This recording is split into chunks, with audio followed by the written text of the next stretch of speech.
Hey, everybody. This is so exciting. This is our 50th episode. Like we have stuck it out. This is our 50th I episode. know, crazy. I Yeah. I didn't even know it was 50 until you sent me that text. This is Okay. actually insane. Because we actually recorded the episode before she left.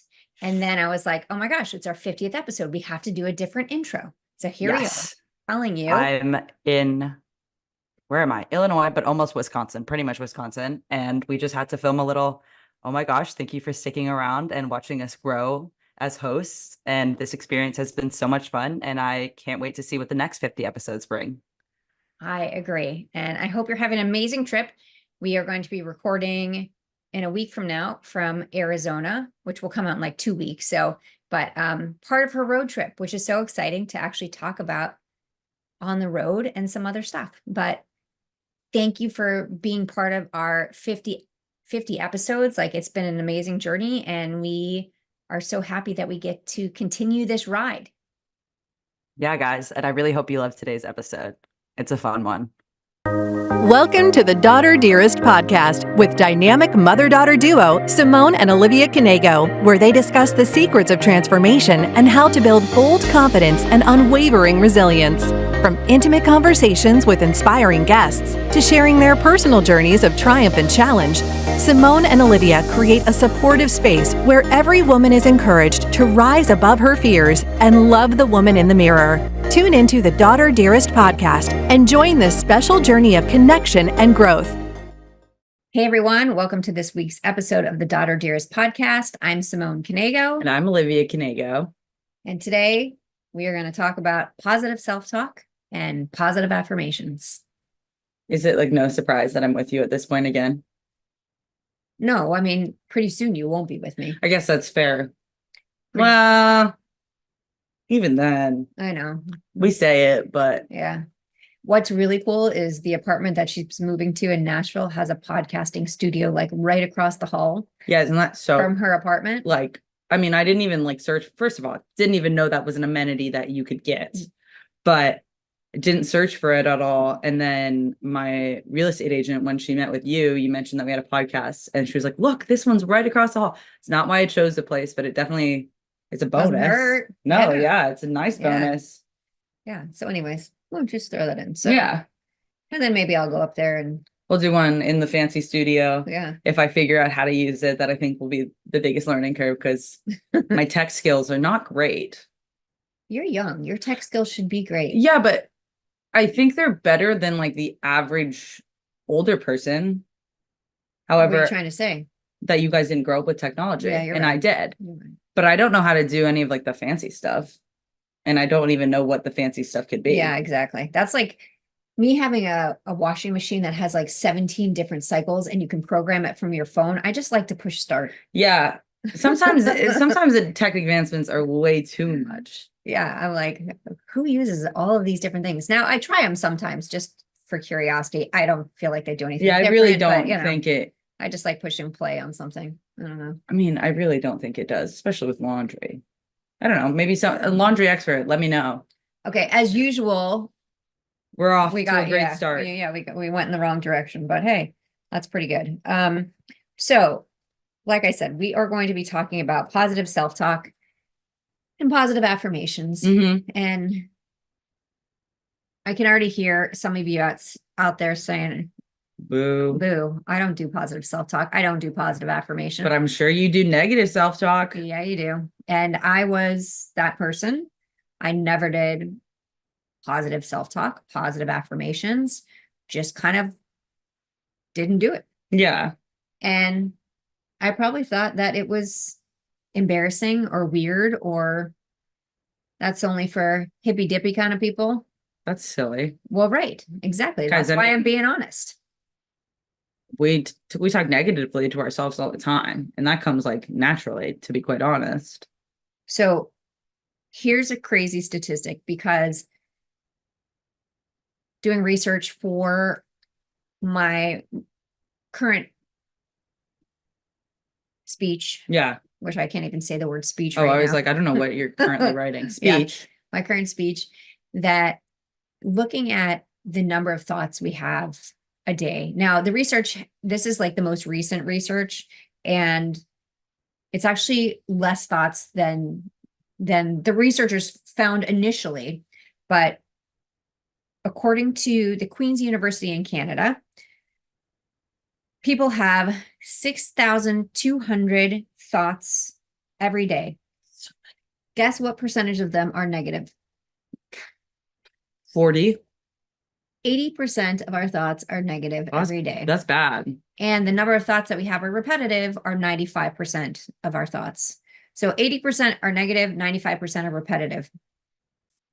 When you really break that down, and when you look at, like, think back to your morning and think back to, like, it's hard to, I mean, I can't think back of 3,000 thoughts, but did you already have one negative thought this morning? Like, is there anything you said to yourself? Whatever it was, it didn't have to be about yourself. I mean, you had that dream. Yeah, I think that was my number one. I had a dream last night and I woke up in a panic that my bank account got hacked and I only had $22 left to my name. So that was definitely a negative one. Oh yeah, I mean, I went on Instagram today and I always have negative thoughts when I go on Instagram. Yeah. Social media is bad. Yeah. I'm still on it, but social media. Yeah, I mean, we have to be on it. Like, there's no way.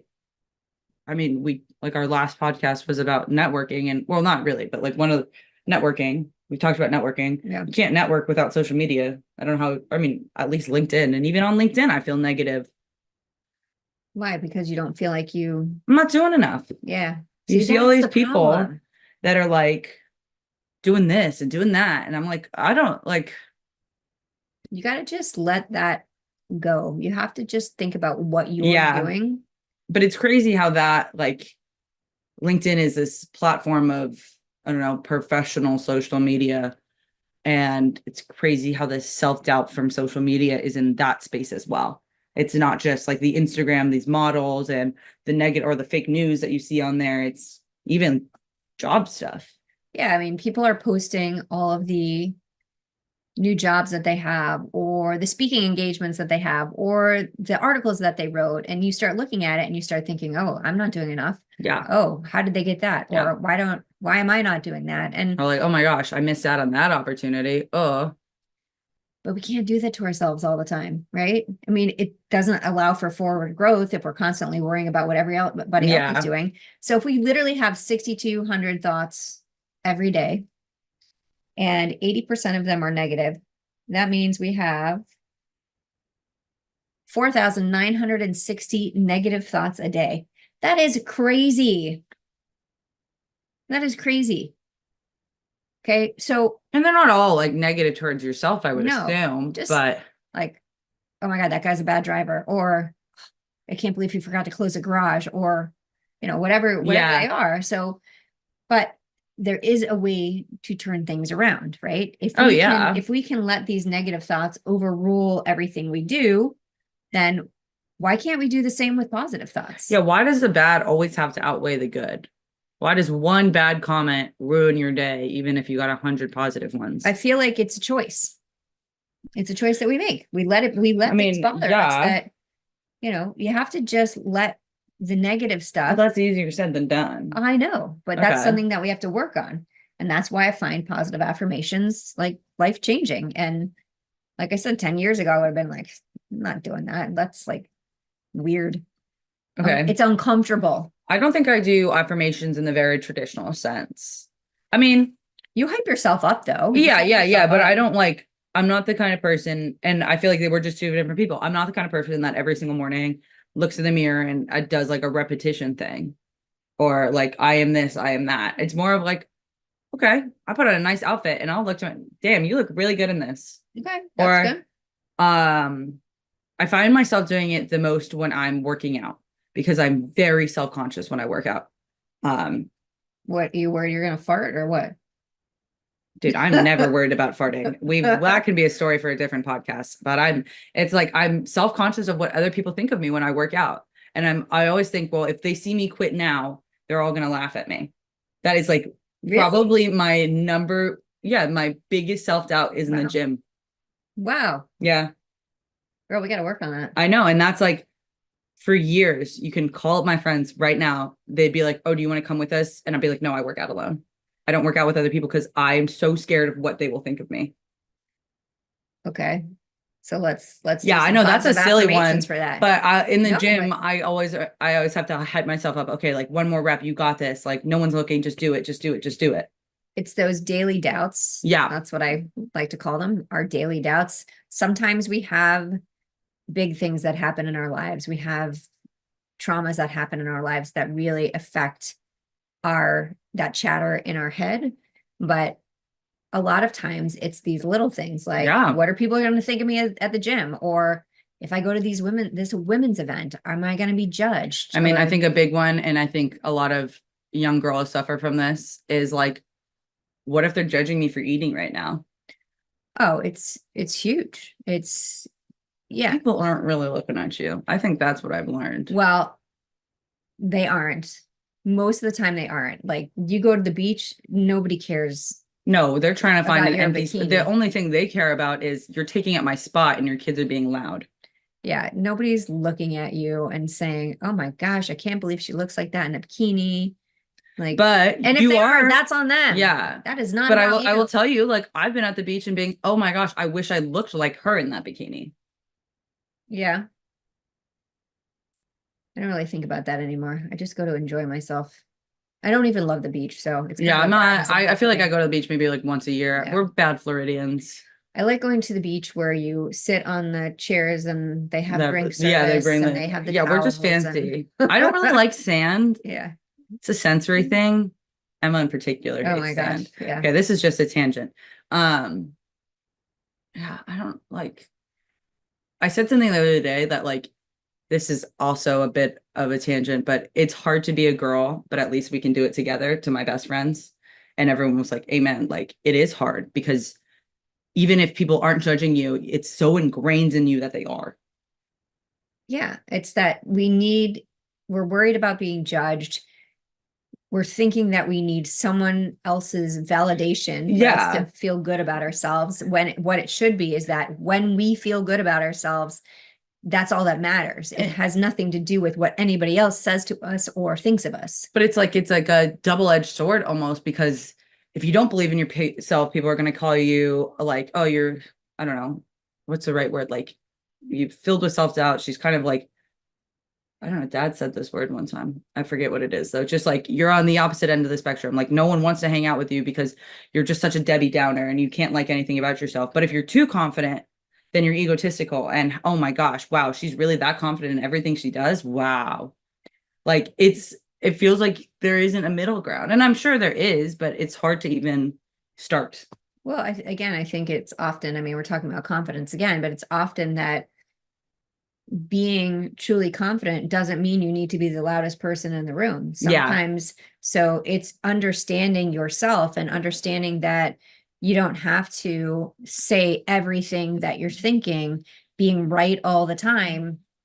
So you don't have to be egotistical when you're confident. I mean, those are two completely different things. 100%. It's just how you view them. 100%.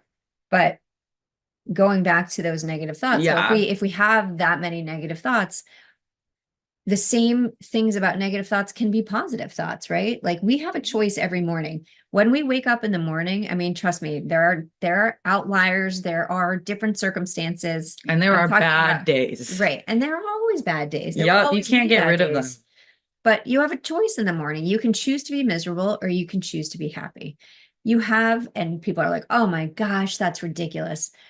It actually is true, because there are things that are going to happen all day long, and it's how you react to those things that really build you up or shut you down. Yeah. And I think a lot of times we let these things just control our lives, and we could just say, you know what?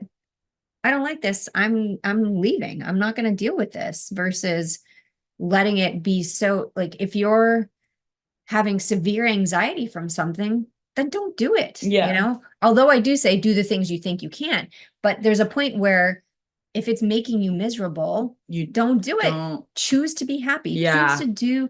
Choose to surround yourself with the people that make you happy. Choose to do the things that make you happy. There's obviously circumstances that, like, especially in the workforce, I think right now, but I mean, there's kind of like a lack of flexibility. Like if you hate your job, a lot of the times you kind of just have to suck it up because there's not a lot of openings, but it truly isn't. Like, I don't know. I don't think the way that we like society is set up that you work 9 to 5 job until you're 60 and then you retire, or what is it, like 65 now, 70.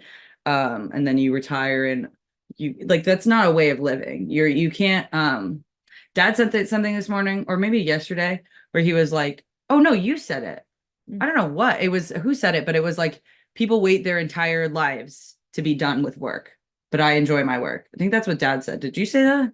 Well, I would say that now, but no, I think that's what Dad said. Yeah. But like in like my generation, I think we're kind of changing that, but like the generation above me, they still have this idea of, okay, well, I'll be happy once I retire. I'll be happy when this happens. I'll be happy when this happens. Or I'll do this when I retire. Yes. Yeah. And I know for my parents, I remember my dad when we lived in Gainesville and we had a house there that was great, but as it got older, they never updated anything. And so they only updated it once they put it on the market. Yeah. And he said, I can't believe that I made that mistake, that I literally, now that it's updated, I would have absolutely stayed in this home. I mean, they were moving somewhere else. Yeah. It didn't matter, but it's like waiting for retirement, waiting for something to happen before you really take care of yourself or surround yourself with the things that you really love is a big mistake. Oh, 100%. Like it's hard to watch, honestly, especially, I mean, my dad sees a lot of patients that are older. And what he says is that a lot of these people, travel in particular, they wait until they can retire, and then something happens and they can't go. Yeah. Like they're not able to walk anymore. They're just not comfortable. Like it's so, you only live once. Like I know it's such like an overused saying, but it really is. And you only live as a 20-year-old or a 30-year-old, as a 40-year-old once. You have to accept the opportunities that come in that time frame because they won't be there in the future. I agree. And I think that the idea that you're going to just wait on everything, I mean, that does make you miserable. Yeah. Right? So you gotta choose that positivity. And again, there are bad days. Trust me. Everybody has them. Oh yeah. But you have to be able to figure out how to turn things around when there are really bad days and understanding that that's what tomorrow is for. Yeah. I mean, we talked about this when she was diagnosed with Crohn's, that it was at 16 years old, like what a shitty, no pun intended, diagnosis, right? I mean, at the time, I had no clue what my future would hold. I was 16 entering COVID with an autoimmune disorder that they'd only recently really come out with like treatable medications for, probably in the last, I don't know, 5, I'm not even going to say 10, probably in the last 5 years, maybe 6 years. When you were diagnosed. When I was diagnosed. Yeah. No, now it's obviously, now it's been 10 years, but at the time they had no clue what was actually going to work and if the meds I was on was going to be sustainable and if I was even going to be able to like leave home. So what we talked about together was that you got to wallow in the sorrow for a bit. You've got to acknowledge your feelings. You can't ignore them. You can't just shove it down because then they're always going to simmer. They're always going to be there. So you got to let it rip for a bit. You got to just be sad, be sad, upset, cry, be angry, whatever you need to do. Let yourself feel. And pick a day and say, on this day, I'm going to start moving forward. Yeah. And it gives you time to grieve, whatever you need to do. And then you start taking the steps that you need to say, you know what? I'm not going to stay in that place. I didn't like that place, first of all. Yeah. Like, it's miserable being miserable. Right? Yeah. That's a lot of work to be miserable. You spend a lot of energy in a thing that's not really productive in the end of the day, but it's taxing both for you and the people around you. Yeah. But that worked really well. And so you set a time period for yourself to say, okay, after this many days, I'm going to start moving forward. And I think that was super effective for this. I think that whenever I've had an issue that I've kind of set it up like that, it's been very helpful because, again, a lot of people will just stuff their feelings down. They won't acknowledge what they're struggling with. And then you move on until, okay, I'll deal with it later. And then all of a sudden it's like this huge, I mean, you deserve to prioritize yourself. Well, yeah, I mean, that's a huge thing, is that, self-care is so important. Yeah. And part of self-care is acknowledging your emotions and really living in that moment. And positive self-talk. And then bringing yourself up with positive self-talk. So actually I do positive affirmations every day. I do evening gratitudes most days. I should say every day. I don't journal so much. I used to journal a lot. Journaling. So again, there's different ways you can do things. Sometimes people love to write things down. I think because I'm a speaker, I like to speak. I mean, I'm an author too, but I really love saying things. Yeah. And I do it. And I speak to myself in front of the mirror. And the kids used to make fun of me when I was little, and I call them my mirror moments. But it really has made a huge change for me. And so there's simple ones, like I do my 5, right? Because I think for me, the 5 is the right number, and I can repeat them multiple times. But basic ones like, I am strong, I am beautiful, I am smart, I am worthy, I am more than enough. And really repeating those constantly to myself when I'm having that creeping in my head of like, oh, you shouldn't be doing this, or don't apply to that, like you don't have the skills for that. BS. Like I'm calling bullshit on that, because, and we do this to ourselves all the time. So I really feel like the more I can talk myself down, and when I say down, I mean, I get rid of like the negative things, like down off of that negativity thing, and be like, okay, this is where we're starting. And now I'm building myself back up. Yeah. And that's what positive affirmations do for me. And I've been doing them for several years now. And I really think that I've seen a huge change in myself. And what's interesting is that as I research it again for my speeches, that there's a lot of data on it. There's a lot of research on positive affirmations. But one of the ones that I found most interesting was, University of Pennsylvania researchers found that repeating self-affirmation produces physical changes in the brain, the part of the brain associated with self-processing, ultimately strengthening their view of themselves. And these changes are associated with subsequent positive changes in people's behavior. So they did brain scans. I don't remember if it was MRIs, CTs, whatever, probably MRIs. And they watched how the brain reacted as they were saying these things to themselves. And it literally made changes in the brain. So when we say that positive affirmations work, it physically works. Yeah. Like, it really does. I mean, it's no different than the manifestation, which is like such a big thing in my generation and on social media. It's like you're manifesting these things happening to you. And I also think that's a slippery slope with that, because sometimes then people are like, oh no, I just wished it to happen. No, you put in the work, work, but it's the same thing as positive self-talk. So you can't think of it as like this cringy, because I think a lot of people are, oh, what am I supposed to do? Talk to myself in the mirror? No, it's just being like, yeah, okay, I'm good enough to do this. Yeah. Like I can do this. This is going to happen to me. It's no different than manifestation. Yeah. And so just by saying these things to yourself doesn't mean your world's going to change, but it gives you that extra confidence, or that gives you that extra spark to be able to say, you know what, I am capable of this. I am worthy of this. Like nobody should take that away from you. Yeah, right? 100%. And sometimes positive self-talk, you can say the thing that you need to hear. Right. We're always kind of searching for something that, I don't know, at least in my thing, or for a while, I was searching for someone to give me the validation that I needed. And then you realize, first of all, the validation you get from other people, it lasts. The happiness, the serotonin boost you get for like 5 seconds, maybe a minute. And then you're like, okay, what's next? You can't think of life like that, like searching for the next person that's going to make your day. You have to be able to make your day. And I forgot my second with that. So, well, I'll add a second to that. And my second part of that is that when you don't need external validation. No. Okay. But when you get it, the right thing to say is thank you. It doesn't have to change your life, right? But when I would, and I don't know if I was seeking it, but I would get external, like I would get a compliment and I couldn't even say thank you. I would have an excuse of why it wasn't real. So oh, you look great in that shirt. I don't think it's the right color for me. Oh, your hair looks amazing. Oh, I think it's frizzy. Like I couldn't say thank you. Like, and I see this with so many women.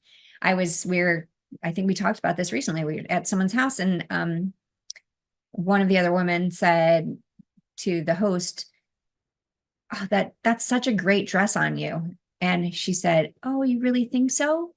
And it's kind of like we're all built to question when if someone gives you a compliment. You know what I say? Thank you. This is where it's from. If it's my clothes. Right. Yeah. Help someone out. Yeah. Right? Oh, yeah. Yeah. Someone says my hair looks great. Hey, I get it done here. Yeah. You know? Yeah. And that maybe takes a little bit off the pressure off you if you're not used to. Not the because it's then you can think of, I don't know. That's like an easy coping, I would say. Like it's not rejecting it, so it's not negative. But it's like getting away with that fear of completely being like, yeah, I do look good. But it's more like, oh, thank you. This is where it's from. Like it's a nice thing. So with positive affirmations, though, I know a lot of people feel like it's cringy. And I had one woman say to me, I tried it. It didn't work. I was like, well, how many times did you do it? She's like, well, once. I'm like, okay, did you try the diet for one day? Did you try the gym for one day? Yeah. Did you learn to read overnight? Because that would be impressive. So, but I think because it's such a different mindset that it's much harder for people to say, oh, you have to put in the work, but habits take a long time to build, right? Yeah. I mean, there's different research on that too, but they say the average is 66 days. I don't know if that's accurate or not, but whatever it is, it takes a while to build a habit. So you can't just do something one time and say, oh, it didn't work. We put such a different perspective on like personal life than we do in social and work life. I think that, I mean, like a global society, we so put emphasis on your social life and how you're doing at work, but no one really asks like, they ask how you're doing, but they don't really. Oh, yeah. The worst question that you can ask someone. How are you doing? Like, do you really want to know? Oh, and I still, when I run into people, I'm like, hi, how are you? I'm like, oh, that's the worst question. And like, you're just like, how's your day going? Yeah. Like, that's an easier one, but how are you is honestly such a loaded question. And we treat it as if it's not good. How are you? I'm good. And again, it's that we do things the same way as we've always done them. Yeah. And that's not right. Some things that we're doing are great, but most of the things that we need to update. Yeah. We're updating all the technology around us, but we can't update the way we talk to each other and the way we treat ourselves. When someone asks you, how are you? What do you say? I'm pretty honest. Or usually I'm just like, I don't ever say good because unless I'm having an excellent day, I'll say, oh my God, I'm fabulous today. Most of the time it's like, I'm fine. You know what fine means? Oh, yeah, but no, I'm blanking. Freaked out, insecure, neurotic, and emotional. Yeah, usually that is what I am when I say fine. Like they don't want to hear all the bad stuff. So, but I'm not going to say I'm good because like that would be a straight up lie. I really think it is kind of reframing our typical question when we see someone. I mean, we never know what someone else is going through, right? So how are you? Oh, I'm fine. Well, obviously they're not fine because fine is not great, right? Yeah. So, oh, what are you doing today? What's the best part of your day? Yeah. Right? Just like the easy question, like, or how is your week going? Yeah. Make it specific almost because first of all, that way you and the other person don't feel uncomfortable like with the extreme share of personal information. It's not fake, but also then you really get to understand how someone's genuinely doing. Yeah, I learned that very early on with you guys that I had to ask very specific questions. Be like, how was your day? Fine. What'd you do? Nothing. Like you were at school for 8 hours and you did nothing. Yeah. So it'd be like, what'd you do in math today? The open-ended questions are like hard to come up with answers to. Yeah. So it makes it much more comfortable. I mean, this is a little bit of a tangent, but so it goes back to positive self-talk. But everybody does things differently. I feel very strongly though that it has been such a positive change for me by doing these affirmations every day. Sometimes I do them in the car while driving. If I'm having a really crappy moment, it helps, right? Yeah. I mean, it does because you're your own hype person. I mean, it's no different, honestly, than when I call you and I'm having a bad day. You're going to tell me exactly what I would tell myself. Right. And sometimes it's hard to tell yourself. For sure. It is, obviously. Like, I'm not trying to go on here and be like, I'm the peak of positivity and self-confidence. People, my friends would like to call me Positive Patty. And I was like, What? yeah, I was like, is That's that interesting. is that an insult? I don't know if I would like, I think you're real. I think we're Well, both that's the pretty thing. real. I mean, I am positive. I don't lie when When I'm happy yeah. and I don't lie when I'm sad. Yeah, I'm very honest about how I'm feeling. So now if someone does make the mistake of asking me, how are you? And I'm having a crappy day, I'm like, well, it's been a shit day so far. Yeah. You want to hear about it? Yeah. And they're like, oh my God, that was the wrong question. Yeah. I was like, yeah. So don't ask unless you really want to know. I don't know.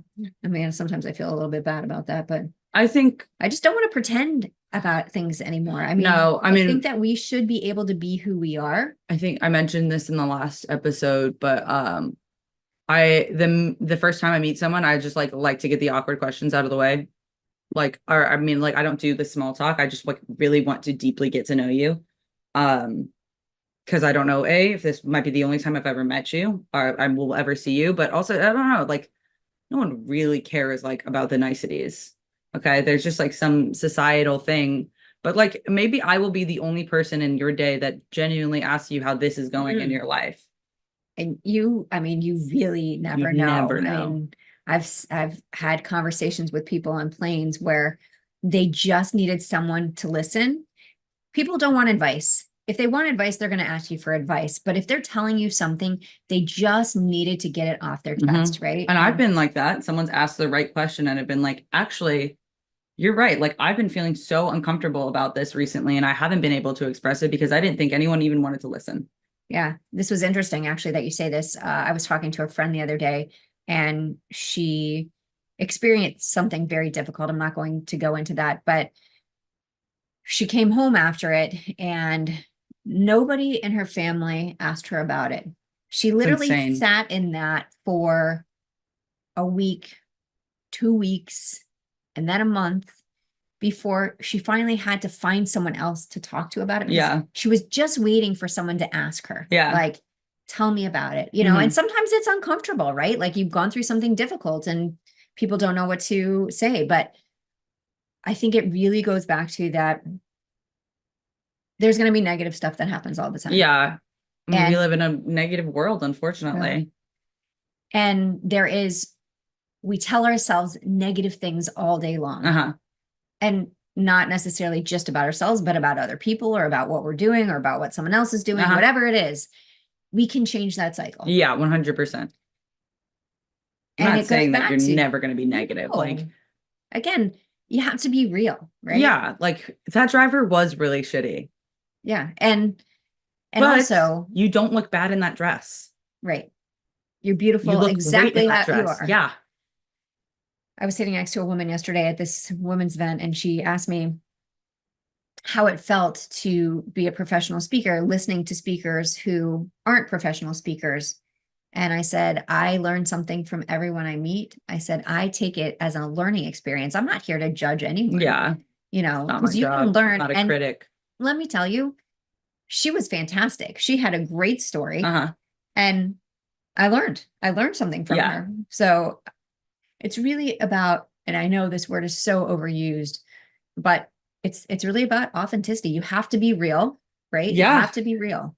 And when you're struggling, the only way to get through it is talking about it, right? And then build yourself back up with positive affirmations. Do them on a daily basis. Write them down, however you want to do that. Yeah. It's not, everyone talks to themselves. And like, I know, I would say every single person that I've ever met at least talks to themselves negatively, but we're capable of doing it positively. Yeah, absolutely. It's no different. Okay. Quote of the day. So quote of the day, Olivia. Yeah. Where are we? Stop picking fluff out of your belly button and look around you. Get connected to your reality, your real life, instead of your emotionally soaked self-talk narrative about your life. Be real. Be real. Like your emotionally soaked self-talk narrative about yourself, right? Like we create these, your reality may not be the reality, right? Like we create these stories in our heads. Yeah. And we can change the narrative by the way we talk to ourselves, by the way we talk about ourselves. Well, Did I say that right? The way we talk to ourselves and the way we talk about ourselves. Like, give yourself a compliment. And You give know? yourself some grace. Yeah. We're all human. And we all struggle. There is not one person I know that doesn't struggle. Honestly, even robots struggle. Like ChatGPT can't do everything. Neither can you. Yeah. I think we'll end it with that. Yeah. So thanks so much for joining us on this week's episode of the Daughter Dearest podcast, and we will see you next time. Bye, guys. Thank you for listening to the Daughter Dearest Podcast with Simone and Olivia Knego. We hope this episode has made your day just a little bit brighter and given you the inspiration you need to confidently go about your week. Always remember to be authentically you. Don't forget to like and subscribe so you never miss an episode. And feel free to connect with them on Instagram at Daughter Dearest Podcast, at Simone Knego, and at Olivia Knego. Till next time.